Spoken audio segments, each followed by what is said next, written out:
Hello ladies and gentlemen, tonight we will be showcasing the Beretta 1918 with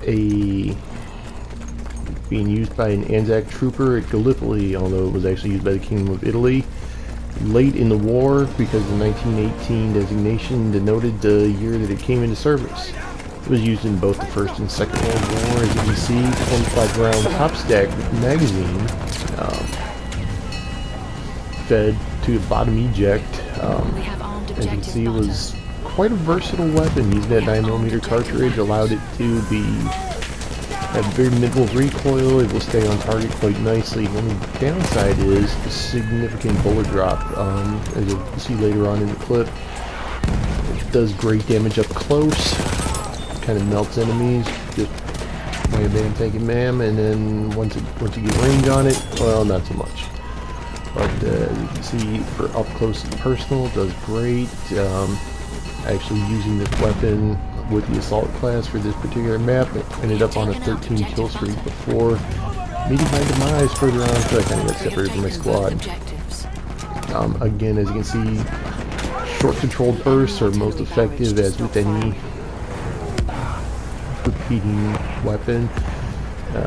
One, like I said, had minimal recoil anyway, but the ability to just stay on target helps out quite significantly as we move up towards the next objective. We're actually making much better progress than the actual Anzac troops did at Gallipoli. They were pretty much handcuffed by their own commanders. Secure the beachhead. Didn't really need to secure a beachhead because when they first landed there were no enemy troops to be in the way.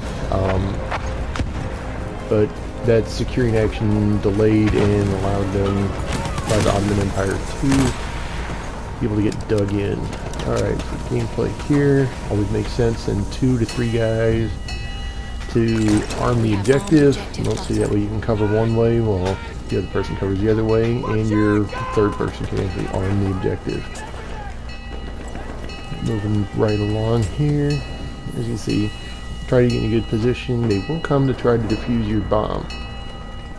Now, because it does two things. One, it is an objective. Two, they get to call in an artillery strike if they can reach it. Once again, artillery is very devastating. It was the #1 cause of death in the First World War.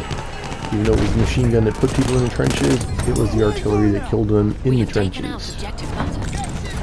Right, as you can see, like I said, great rate of fire, easy to hold on target. However, not a whole lot of damage at range.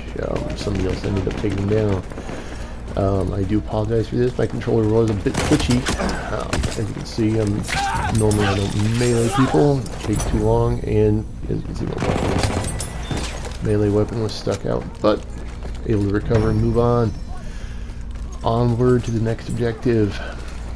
And here we come over the hill. Once again, squad mate shows up. I attempt to cover them, but with the grenades that come in from the enemy, well, he had to back off, and I ended up being the one who armed it. See, here we go. Arm, grenade coming in. He backs off, I arm. Mostly because speed, the faster you do this, the harder it is for the enemy to actually gain a foothold and hold these objectives. Alright, now we're covered in smoke. Gas grenade comes in. I put on my gas mask. Not really that important at 2 feet away from the objective. And again, don't have to worry about accuracy at that range. Which, as you can see, here they come over the top.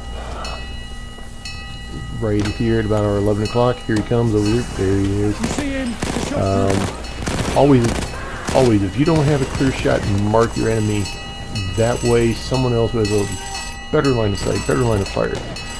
Something will be able to be done. You can take out the objective, move on to the next one, and repeat. That was the whole point of these objective-based games.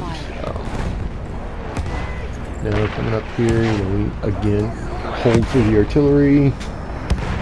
Artillery makes your ears ring. Nothing special about that. And ta-da! The artillery ends. Now this was kind of my fault. I got separated from the squad. always, whenever possible, stay with your squad. Like I said, this is kind of my fault. I thought initially we were going to push to Bravo, so I make my beeline straight to Bravo. Unfortunately, as you can see, once I'm almost on top of it, the rest of my squad is already moving towards Alpha. Here we go. My final kill with this life, because again, I got separated. There's number 13, like number 12, here's 13. That was my final one. And here comes the enemy team in force, 5 of them, which helped out in its own roundabout way. Taking 5 or 6 enemies to one objective pulls almost 50% of the other team away from the other, which allowed my team to actually activate Alpha. And that does it for tonight. Hopefully you'll stay tuned and we'll get another one coming for you.